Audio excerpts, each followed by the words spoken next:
As the last joyful note of the birthday song died, and the sweet scent of blown-out candles still lingered in the air, I watched my husband's smile, the one I'd loved for 15 years, slowly vanish.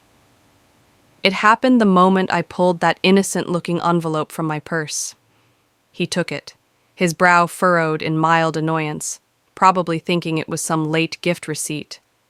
He unfolded the single sheet of paper inside, and as his eyes scanned the words, a sound erupted from him. A raw, guttural scream, loud enough to pierce through the lingering party chatter and silence the entire room. Every single guest, frozen mid-laugh, mid-sip, mid-cheer. All eyes on us. All eyes on his face, contorted in a way I'd never seen before. But how? How did we, the seemingly perfect couple celebrating another year of supposed bliss, arrive at this exact, devastating moment? This wasn't a sudden storm. It was a slow, insidious leak, eroding everything we'd built. To truly understand the tremor that just shook that room, we have to go back. Back to the beginning of the end. Back to how I discovered the truth. My name is Maya, and up until that night, I thought I had it all. A bustling career as an event planner, orchestrating dreams for others while living my own. My husband, Daniel, was the brilliant mind behind a rapidly expanding tech startup. He was charismatic, ambitious, and utterly devoted, or so I believed. And then there was Ethan, our 8-year-old son, the light of our lives, whose boundless energy and infectious laughter filled our home with joy. We were, by all accounts, the picture of modern success and domestic bliss. Our shared dream was tangible, a beautiful new home, a place with a bigger yard for Ethan, and enough space for Daniel to eventually build his home office as his company, Innovate Now, soared to new heights. We'd spend evenings poring over blueprints, whispering about future renovations, and making plans that stretched years into the future. Our lives felt perfectly aligned, each of us supporting the other's ambitions. Ethan's upcoming birthday, the one that ended in chaos, was meant to be the pinnacle of our family's happiness. A huge celebration, meticulously planned, just like everything else in our lives. But even in the brightest sunshine, shadows begin to lengthen. Slowly, subtly, small cracks appeared in our perfect facade. Daniel started staying out later. "Another late-night meeting with investors, Maya," he'd say, his voice a little too tired, his eyes a little too distant. His phone, once shared freely, became a guarded extension of his hand. Secretive texts, quick glances away, a sudden urgency to take this call outside. Then came the unexplained weekend trips. A conference in Silicon Valley, or a retreat with the board members. Each explanation perfectly plausible, each delivered with a confident smile. I saw them, these little discrepancies, each one a tiny splinter under the skin, but I pushed them down. I rationalized. He's under pressure. His company is growing. I told myself it was just the stress of success, the demands of being a rising star. My deepest desire was to keep our family, our beautiful, fragile family, intact and happy. So I chose to ignore the whispers of doubt, silencing them with the overwhelming desire for our perfect life to remain exactly that. Perfect. After all, what wife wants to believe the worst about the man she loves? The truth, they say, always finds a way to surface. Sometimes it's a volcanic eruption. Other times it's a slow, chilling seep, drip by agonizing drip. For me, it began with a misplaced utility bill. Daniel had asked me to find his passport, a mundane task, one I'd performed countless times. I was searching through his desk, that space I usually respected as his private domain, when my fingers brushed against something hidden at the bottom of a rarely used drawer. It wasn't a passport. It was a lease agreement for a luxury downtown condo, not in our names, not even in Daniel's company's name. My breath caught in my throat. Condo? We were saving for our dream home, our future. My mind raced, trying to find an innocent explanation. An investment? A secret office expansion? But the knot in my stomach tightened further when I started digging. A quick, desperate search through digital files I usually wouldn't touch. Then I found them, a series of unexplained, substantial withdrawals from a joint account I rarely checked, siphoned off over months. Not business expenses, not for us. My carefully constructed world began to tilt. A few days later, a chance encounter sealed the first crack. I was grabbing coffee, lost in my thoughts, when an old college friend spotted me. "Maya, how are you?" "Saw Daniel the other night," she chirped, innocently enough. "He was having dinner at Ambrosia with a really striking blonde." "Business dinner, I assume?" He looked very intense. My smile felt like it was tearing at the edges. Ambrosia. Our favorite romantic restaurant. A business dinner? With a striking blonde?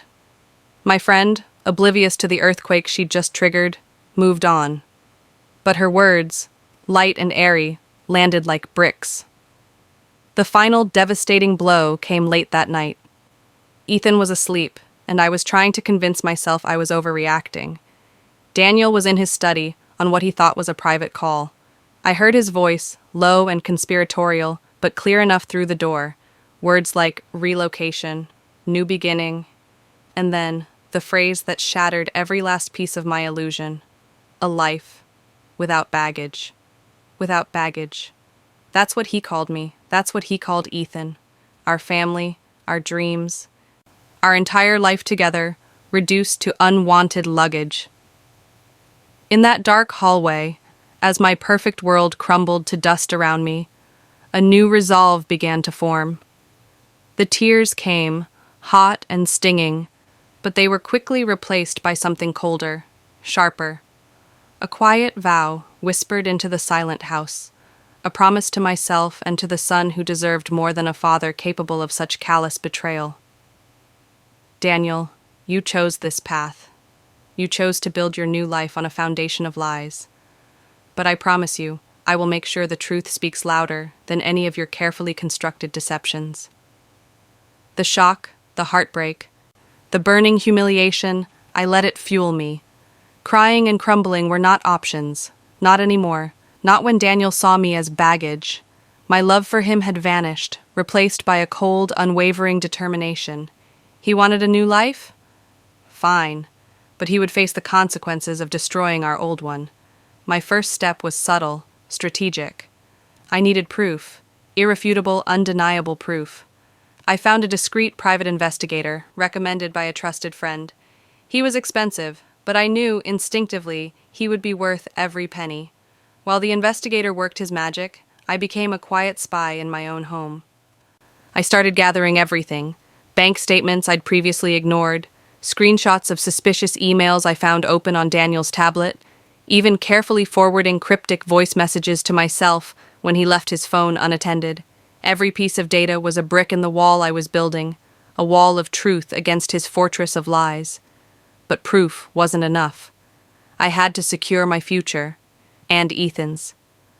I opened a separate bank account, slowly, carefully, transferring what little liquid assets I could without raising Daniel's suspicion. Then, I consulted the best divorce lawyer in the city, a formidable woman known for her sharp mind and ruthless efficiency. She listened patiently, her expression unreadable, as I laid out the tangled web of Daniel's deceit. Her advice was clear: build an airtight case and prepare for a fight. The tension in our home became a constant, humming drone beneath the surface of our manufactured normalcy. Every moment was a risk. One night, as Daniel slept beside me, I crept out of bed and into his study. His laptop was open. My fingers flew, copying crucial documents from his hidden folders onto a tiny USB drive. Then, a creak from the bedroom. Daniel stirred, mumbled something incoherent. My heart leaped into my throat.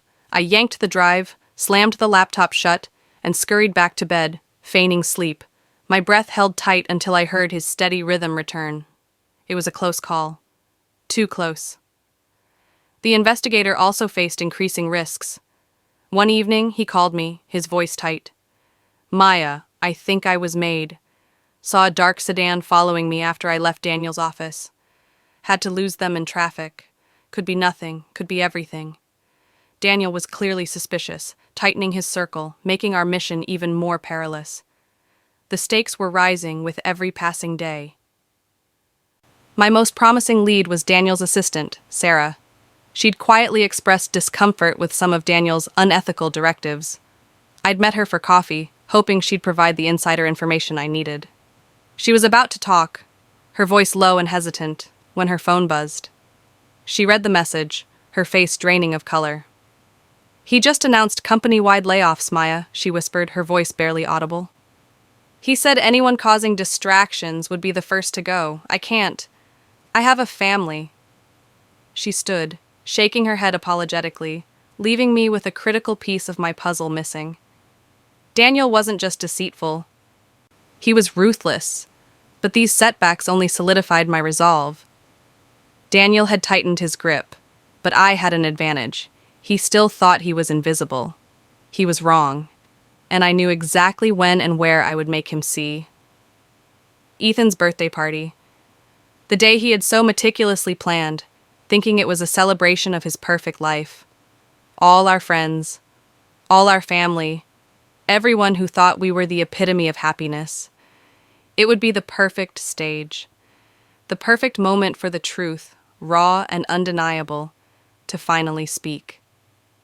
I would pull the envelope and watch his world shatter, just as he had shattered mine. I thought I understood the depth of Daniel's deception. I thought I was prepared for the ugliness that would inevitably surface. But nothing could have prepared me for the call I received from my investigator, Mark, just days before Ethan's birthday. His voice was unusually grave. "Maya," he began, "I found something much bigger than we anticipated. This isn't just about a mistress and a secret condo anymore." He laid it all out. Daniel wasn't just building a new life with another woman.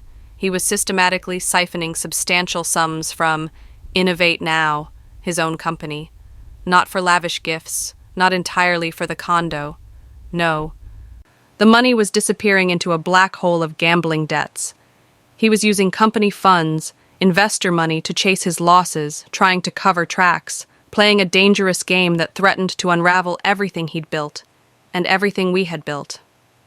My lawyer, usually so stoic, didn't mince words.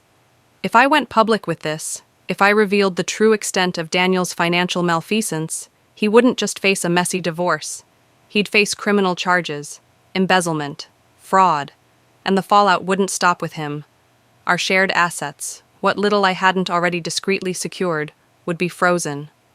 Our family home, Ethan's college fund, everything could be caught in the legal crossfire. We could lose it all. My strategic reveal, once a moment of justified vengeance, now felt like detonating a bomb that could take us all down. The weight of that decision pressed down on me, heavy and suffocating. My son, innocent Ethan, did he deserve to be dragged through a public scandal, his father's name synonymous with crime? Should I sacrifice the truth, swallow the monumental betrayal, just to protect his childhood comfort, his fragile sense of stability? The thought of shielding him from this ugliness was powerful, almost overwhelming. It would be easier to just disappear, to let Daniel's world implode quietly, away from Ethan's innocent eyes. But then I thought of the lies, the insidious, corrosive lies that had built our life, that had defined Daniel's character. How could I ever teach Ethan about honesty, about integrity, if I allowed such monumental deceit to go unpunished? If I, his mother, covered it up? No. The truth, no matter how painful, was the only real foundation for a healthy future. My son deserved honesty, more than he deserved superficial comfort. He deserved a mother who fought for what was right, even when it hurt. My decision was made. Truth first. The truth would be devastating, yes, but it would also be our liberation. The day of Ethan's birthday, the day of Daniel's carefully choreographed downfall, dawned with a deceptively bright promise. The party preparations, once a labor of love, now felt like a covert military operation. Every balloon tied, every streamer hung, every guest welcomed was a step in setting the stage. Hidden cameras, expertly placed by Mark, the investigator, were recording every angle. My lawyer, sharp and ready, waited in a nearby cafe, poised for my signal. The documents, the leases, the transfers, the detailed reports of Daniel's escalating debts were nestled securely in my purse, ready to be unleashed. I watched Daniel, playing the doting father and successful entrepreneur, moving through the crowded hall with his usual charisma. He beamed, accepting congratulations, completely oblivious to the carefully constructed trap closing around him. He thought he was in control, the master of his universe, orchestrating his exit strategy, perfectly timing his inevitable announcement. My own smile was a mask, a fragile shield I wore to hide the storm raging beneath. I greeted guests, poured drinks, laughed at jokes, all while a cold knot of anticipation tightened in my stomach. Then came the moment. Daniel, ever the showman, rose to deliver his toast. He began with Ethan, praising him, telling him how proud he was, a final cruel performance of the loving father. But his gaze then shifted, sweeping across the room, landing briefly on me before moving away. He cleared his throat, a self-important glint in his eye. "Friends, family," he began, his voice smooth and practiced. "There's something important I need to share. Maya and we've decided to move in different directions. I'll be filing for divorce." A collective gasp swept through the room, a wave of shock and disbelief. The festive air shattered. Whispers erupted. Ethan, standing beside me, looked up, his face a canvas of confusion and sudden pain. "Divorce, Mommy?" he whispered, his voice small and trembling. Daniel, oblivious to the devastation he'd just unleashed, continued, his tone almost dismissive. "It's for the best, for everyone involved." He was already mentally halfway out the door, ready to leave us behind, neatly wrapping up his old life before moving on to his new beginning. He thought he had delivered his final blow. He thought he had controlled the narrative, but he had forgotten one crucial detail. I had the last word. As he prepared to make his grand exit, my hand, steady and unyielding, reached into my purse. I pulled out the sealed, official-looking envelope, holding it up, not just for Daniel, but for every single person in that stunned room to see. My voice, though calm, was like ice, cutting through the horrified silence. "Before you go, Daniel," I said, my gaze locked onto his now pale face. "Before you walk away so casually from everything you built and everything you destroyed, everyone here, all our friends and family, should see what you've really been hiding." The air in the room thickened, heavy with unspoken questions. Daniel, his face now stripped of its confident mask, took the envelope from my outstretched hand. His eyes, once so full of a calculated charm, now darted across the documents within. The lease agreement for the secret condo, the detailed bank transfers, showing company funds funneled into illicit accounts, the overwhelming evidence of gambling debts, meticulously cross-referenced. Each word, each number, was a dagger twisting in his carefully constructed facade. His face, which minutes earlier had been jovial, then dismissive, now went completely ashen. He crumpled the papers in his fist, his composure shattering. "Lies! All lies!" he roared, his voice cracking, the polished veneer finally cracking under pressure. He looked wildly around the room, his eyes frantic, searching for an escape. Then, his gaze snagged on a tiny, almost imperceptible red light blinking in the corner of the room, a hidden camera, and then another, and another. The color drained from his face entirely as the full weight of my meticulous planning crashed down on him. The public reckoning he had so cavalierly initiated was now being documented, undeniably, for all to see. Just as Daniel's frantic gaze swept the room, seeking an explanation, a side door opened, and into the stunned silence stepped my lawyer. Her presence was like a cold, clear bell cutting through the sudden chaos. She walked directly to Daniel, her expression unreadable, and handed him a thick stack of official-looking papers. "These are the filed divorce papers, Mr. Thorne," she stated, her voice clear and precise. along with a temporary restraining order and a full custody request for Ethan, citing your egregious breach of marital and financial trust, and the endangerment of our clients and your son's financial future. That was the breaking point.